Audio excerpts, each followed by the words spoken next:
Okay, so today we're gonna install ARP long studs on a 2015 STi. Would be the same thing for any VA model.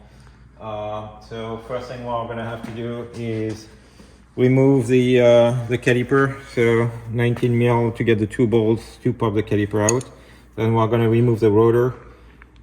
We're gonna have to remove the axle nuts, the ball joint, the tie rod, so that we can pop the entire hub assembly of the axle, and then we'll use a tool to remove the bearing assembly with the studs on it. So I'm gonna get started. Phase one, just remove the caliper.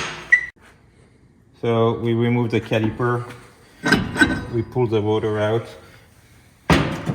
Before you go to the next step of trying to remove, you can see here there are two bolts at the top and two bolts at the bottom that are coming from the back. You can get them with the axle in place, but it's going to be much easier to remove the axle anyway. And the tool to to pull the whole bearing assembly actually has to go through the hole where the axle is, so we have to remove the axle. But before you do that, you can remove those old studs. If you are not gonna keep the studs and you don't need to preserve them, you can just use a big hammer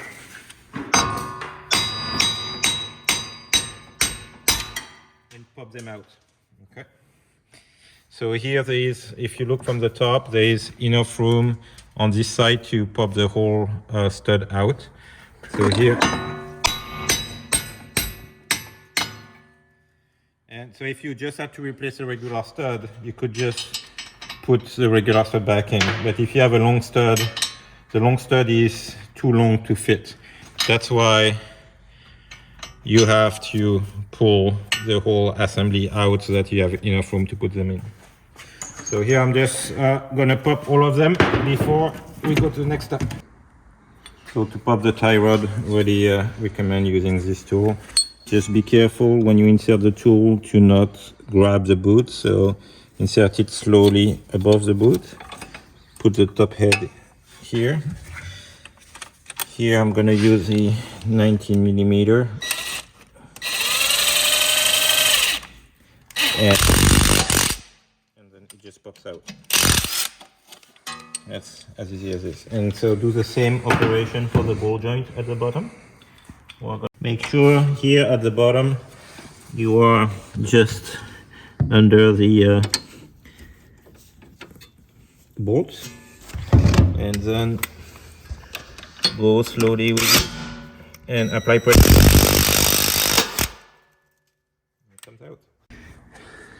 Okay, so here we have a pry bar that we put through the control arm so that we can pry the control arm down, so that we can bring the control arm down and get the ball joint out.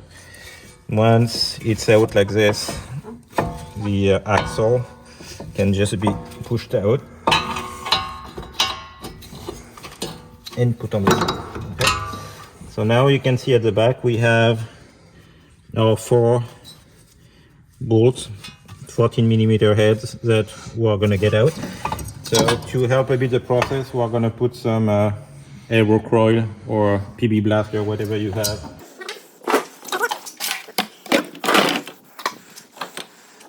Okay.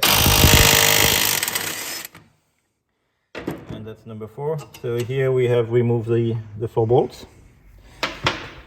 So if you were lucky, you would push on this and it would come out.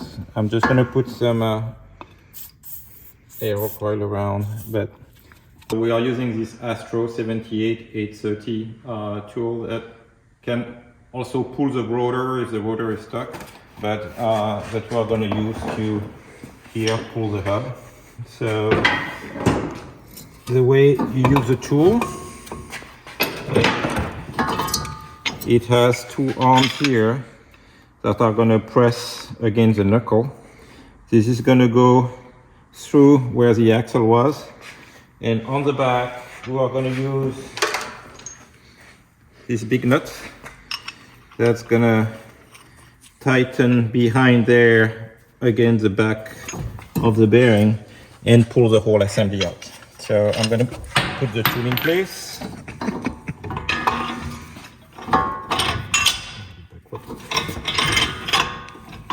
So we found that putting it vertically like this was easier than trying to press on the sides. So here I have the top pressing on the top of the hub and here pressing at the bottom.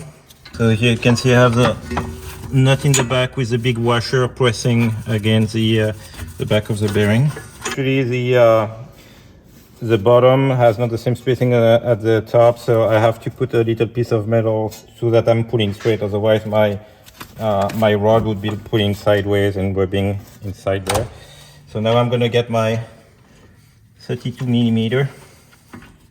Here I'm gonna tighten the bolt here. So you can see there's a backing nut here. What that's gonna do is that we're gonna pull the whole assembly by pressing here and here. So here I'm pulling the whole center, the whole assembly here out by pressing against the knuckle. So I'm gonna apply pressure. So there is a wrench here holding the nut so that the nut doesn't spin in the back.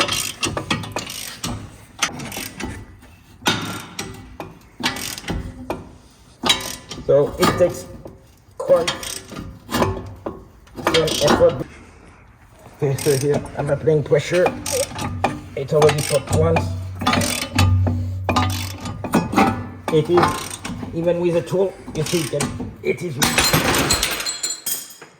I finally popped out. The rust that accumulates in here and here, that's what binds it together. So that's why it's so hard to get out. If you don't have the tool, you will never pop it out. So you can see what the tool does. The backing nut here, when we tighten, pushes the whole assembly this way while pushing against the knuckles this way. So now that you have the bearing assembly out, you can put your long stud in without any problem. So I'm gonna put 5 of them. And to drive them inside, use one of those tools. This one I think is a Delisle tool. It's a bearing. You put it this way, then a nut is gonna go in there.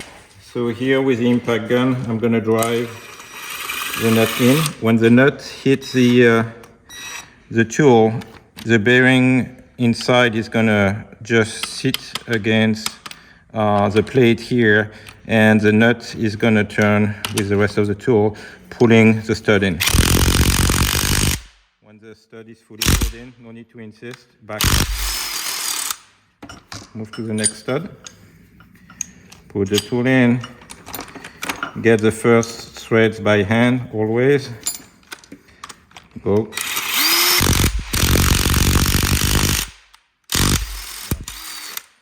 So we cleaned up the inside here. We also cleaned up outside. We put a liberal dose of anti-seize on it, and we're gonna put it back in. So you just have to align it, and then you start to put the bolts from the back.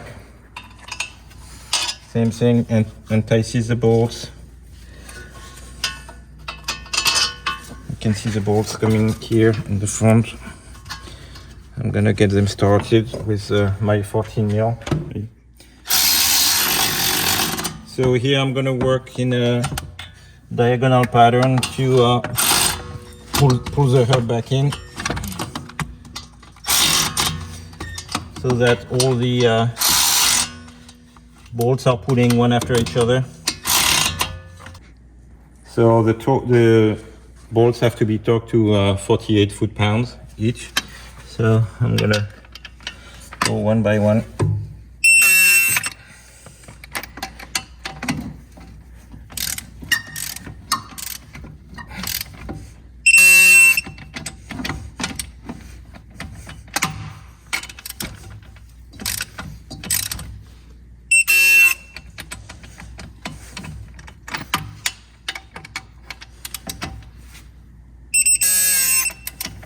Okay, one last control.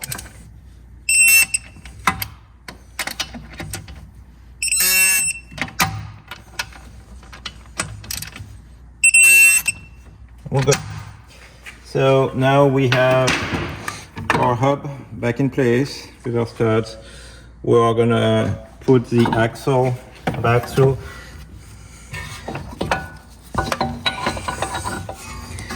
Like so. So sometimes you have to turn the hub a bit until everything aligns.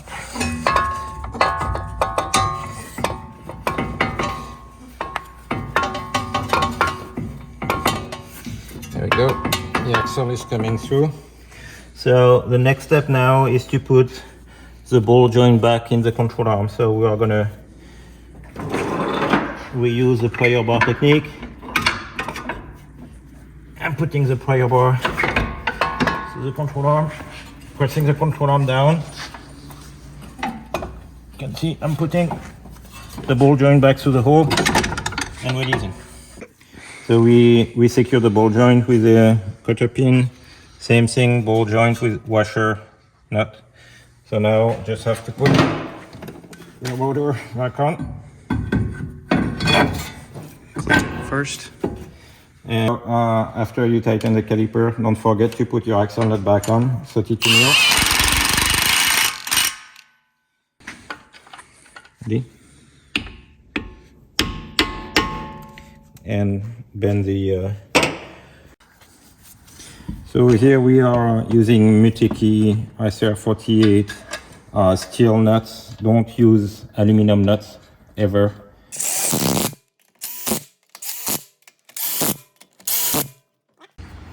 Okay, so long studs in the rear. We're gonna install those ARP long studs to replace the short stock studs. First thing to do, remove the caliper.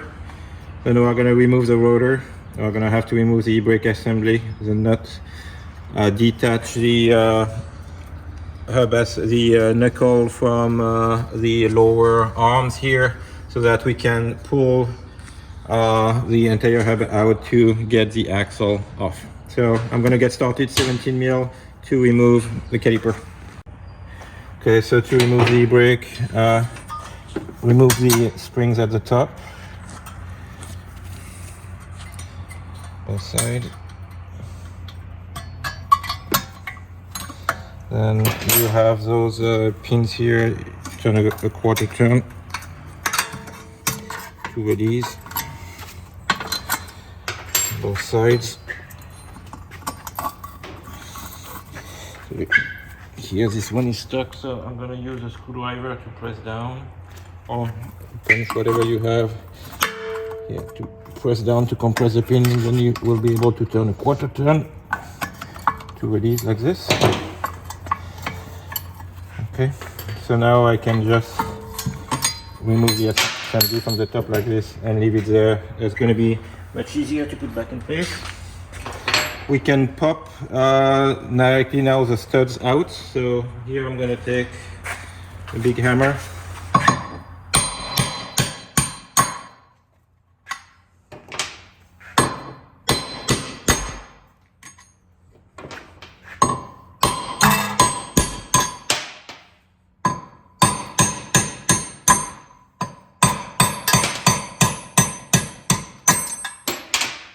Go. So here you cannot get a big stud in, even if you were trying to drill the plate. You could try to drill a hole in the plate here to go through, but it's extremely tight. This plate is sandwiched between the bearing assembly and the knuckle, so we'll have to remove the 4 bolts here to be able to pull this out. Okay, so here we are removing the bolts from the Actually, better to do this one first. Okay, so this you can push down, yeah, and you can push the whole assembly out. Oh, this one's still in. Yeah, just if you push that forward, that will come out. Yeah. So here to extract the you hold it not so that the joint doesn't. Yeah, so hold it there and push the thing out in rotation movement. Oh, I might. No, it is. Okay, that should. There you go. and so we're gonna put the axle out. So here we're gonna remove those 4 bolts, 14 millimeter, and after that we'll separate the bearing from the knuckle. We good? Yep. So here, same principle as for the front. I'm gonna put pressure on both sides here. On the back, I'm gonna have a nut pressing on the bearing with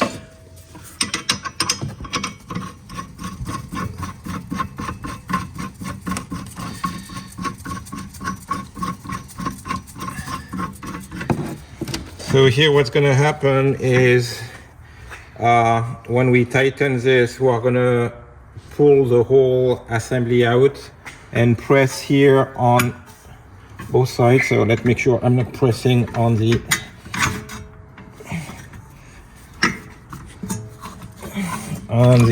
bearing itself, but really just on the plate. So the plate is actually sandwiched here between the hub and the knuckle, so that plate is just sitting in between.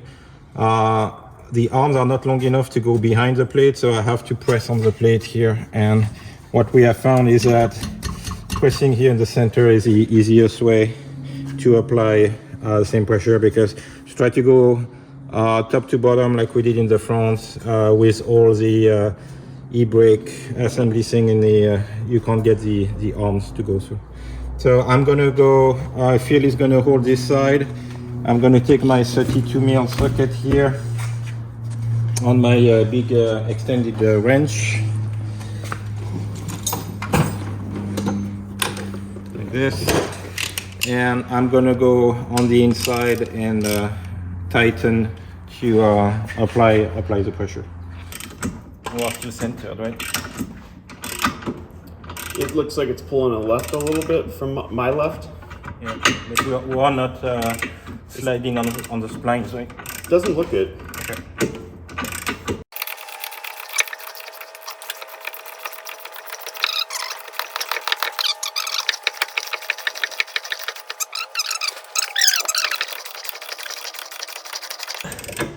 That started to move. I can see it from the back. Yeah. We had movement.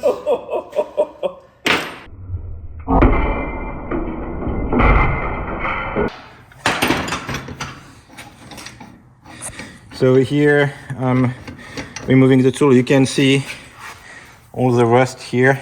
So that first spot from here to here, that's the rust from the backing plate that you can see here.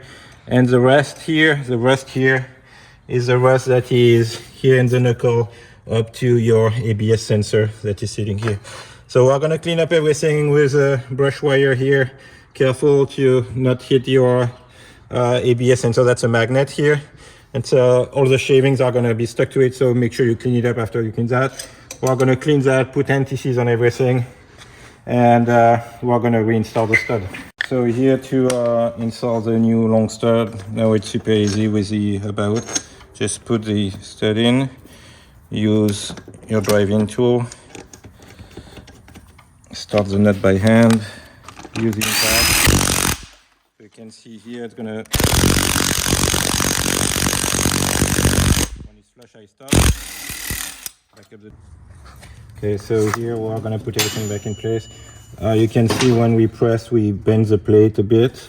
So I'm gonna put the plate back in place, sandwich between the bearing and the knuckle. Once in place, just go with a prior bar behind to straighten it. So here, roughly where it's gonna fit. I have my 4 bolts that are anti-seized. So I'm gonna put them in as a guide.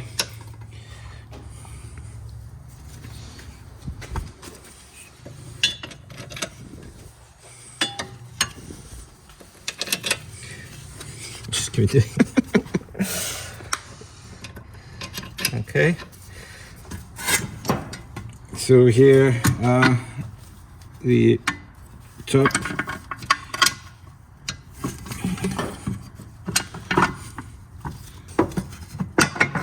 okay, and then the hub is gonna come, the bearing side is gonna come here. So I'm gonna get one bolt started in the back with my 14mm. I'm not sure you're gonna see anything in here.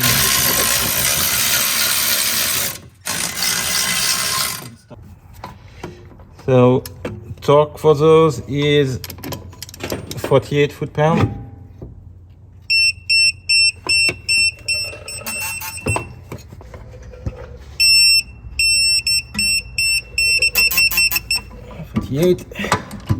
So we straighten the plate in the back, put the axle nut back in.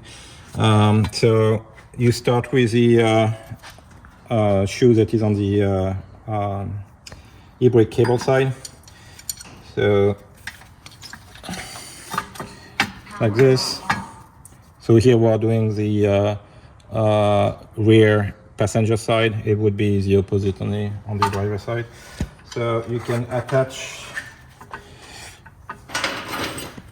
the first spring here on the top to hold the shoe in place. This. So now you have a pin here that goes through the shoe like this. And I'm gonna take my little clip. Where are my pliers? Are right there. So easiest is to put it vertical like this to get started. So over here, applying pressure, grabbing the pin. There we go. Push on the pin. Yep. Grab the pin and turn it a quarter turn.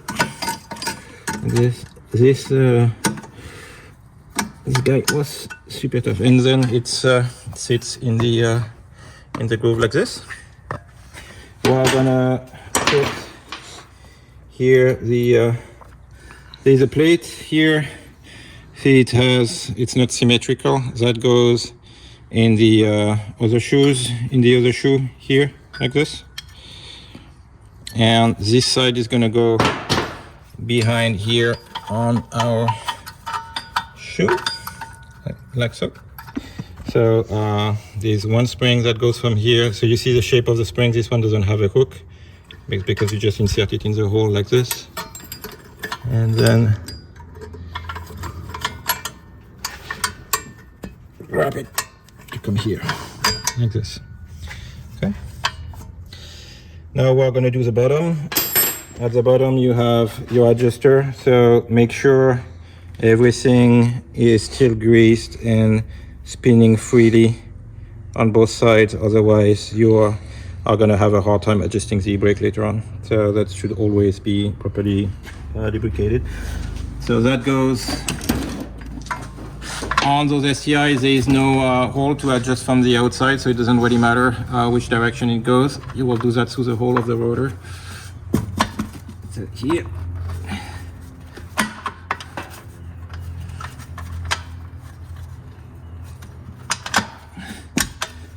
There we go. And so here when I adjust the wheel, it will spread more or less the so the last one is the spring that goes from here to here to keep the tension between the two shoes at the bottom.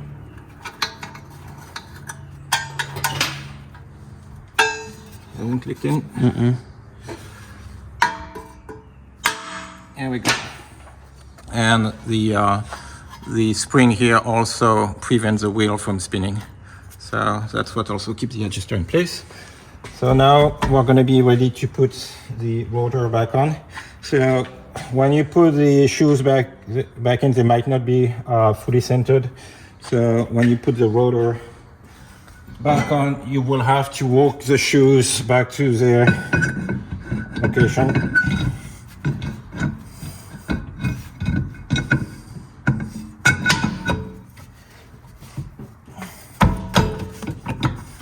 So here looks like I'm grabbing a little bit more on the left. So I'm pushing them back. So here I'm grabbing on both sides, looks like. No, a little bit more on the right. So one thing I can do is to make my job easier, I'm gonna tighten the wheel at the bottom a bit. So here I'm screwing the wheel in to reduce the gap between the shoe. You can see it's screwing in here. Now I can compress my shoes a bit more and they are not as wide, giving me more room to get my rotor in. Here we go. If you have to readjust, you can pop this thing open, and behind it you will have the adjustment wheel. You can see in the hole is the adjustment wheel, so if you want to re-spread the shoes to adjust them, you can go in there and just spin the wheel. I'm gonna re-spin it maybe one. Okay, we have the finished product. You can see the extended studs and the open lug nuts on the STi here. Makes it really easy for us to remove those lugs and change the wheels.